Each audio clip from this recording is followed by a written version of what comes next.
बुढ़ापा 84 लाख योनियों में जन्म मरण का चक्र चलता ही रहता है। एक आत्मा से दूसरी आत्माओं में प्रवेश करने के लिए ये मानव शरीर मिलता है। जन्म के बाद युवा अवस्था, प्रौढ़ अवस्था, फिर आखिर में एक न एक दिन बुढ़ापे के चंगुल में फंस जाता है।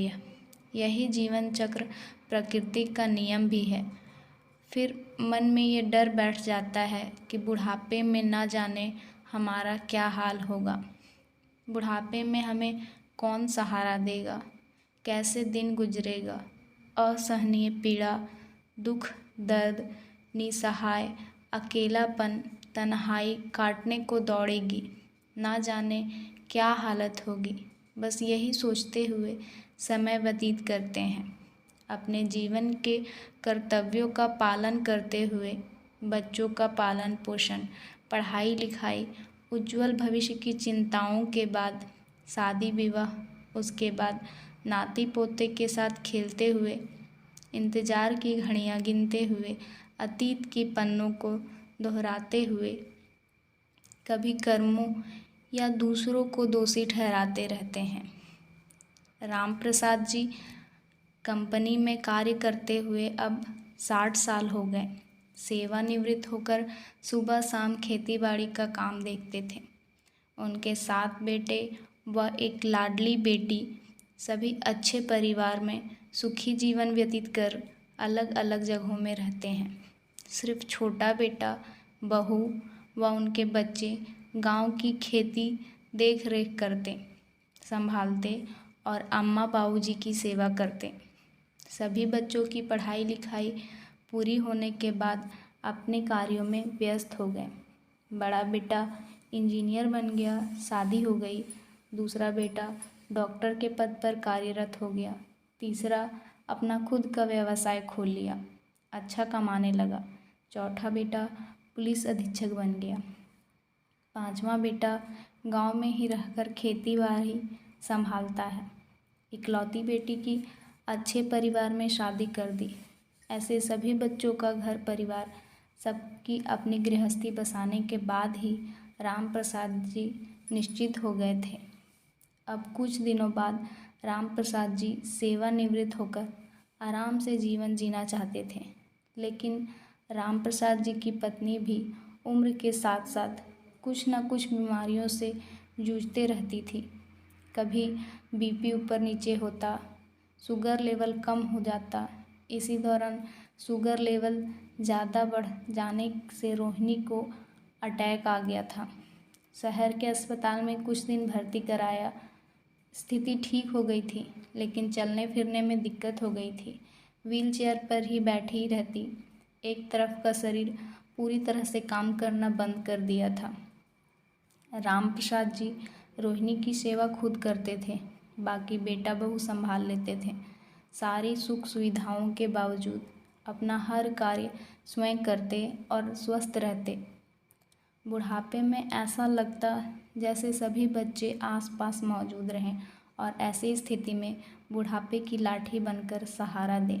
बस यही तमन्ना मन में लगाए रखते, जबकि छोटा बेटा हरदम साथ रहता, मदद करता, सारी ज़रूरतों को पूरा करता। रोहिणी को बस यही आस लगी रहती थी कि मेरे सभी बच्चे साथ में ही रहें, उनकी नज़रों के सामने दिखते रहें। परंतु बच्चों की पढ़ाई, व्यवसाय, काम धंधा करने वाले भला कैसे सब छोड़कर रह सकते थे। जब कोई त्यौहार पर्व मनाया जाता तो सभी 6 बेटे व बहुएं, उनके बच्चे, उनकी बेटी सोनल जब सभी घर पर आते तो राम प्रसाद और रोहिणी बड़े खुश हो जाते थे। मानो ऐसा लगता था कि सभी बच्चे अब यहीं हमारे पास ही गांव में रहें। कभी कभी रोहिणी बच्चों से कहती थी कि मैंने 7 बेटे एक बेटी का पालन पोषण कर इतना बड़ा किया और आज एक बूढ़ी माँ को 7 बेटे पाल नहीं सकते हैं। क्या मैं इस व्हीलचेयर पर बैठकर तुम सबके लिए बोझ बन गई हूँ? सेवा करने के लिए वक्त ही नहीं मिलता। अपने घर इधर उधर का बहाना बनाकर लिया करते हो। ऐसा कहकर अपने दिल की भड़ास निकाल लेती थी। अपने उम्र में मैंने घर के सारे काम, शादी ब्याह, गृहस्थी बसाने की जिम्मेदारी बखूबी निभाई, लेकिन आज मैं अपाहिज की तरह लाचार मजबूर हो गई हूँ और रोते बिलखते आंसू बहाती बच्चे कहते, ऐसा नहीं है माँ, हम सभी आपकी बहुत चिंता करते हैं, जितनी सेवा बन पड़ती है अब आप कहती हो हम सभी एक साथ इकट्ठे रहें, ये संभव नहीं है, क्योंकि सब अपनी जिम्मेदारियों में, कार्यों में जीवन यापन कर रहे हैं। यह सब छोड़कर यहाँ कैसे आ सकते हैं? जब कोई त्यौहार व शुभ कार्य होता है तभी हम एक साथ मिलकर आपके पास आ सकते हैं। दूसरों पर आश्रित रहकर आंखों से टकटकी लगाए बैठी असहनीय पीड़ा को झेल रही थी।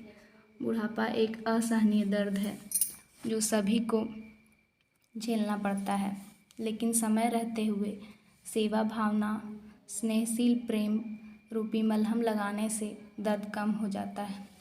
बुढ़ापा को सहर्ष स्वीकार करते हुए राम प्रसाद जी व रोहिणी जी ने के अंतिम समय में सेवा किया, परंतु सभी कोशिशों के बावजूद अंततः रोहिणी ने एक दिन साथ छोड़कर सुहागिन का लाल जोड़ा पहनकर 16 श्रृंगार कर स्वर्गलोक सिधार गमन कर गई।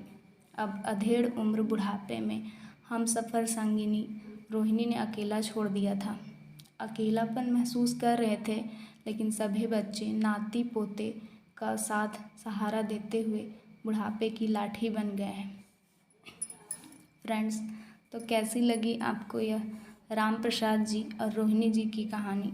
प्लीज़ कमेंट करके ज़रूर बताएं, और अगर आपको ये कहानी पसंद आई हो तो मेरे चैनल को लाइक करें।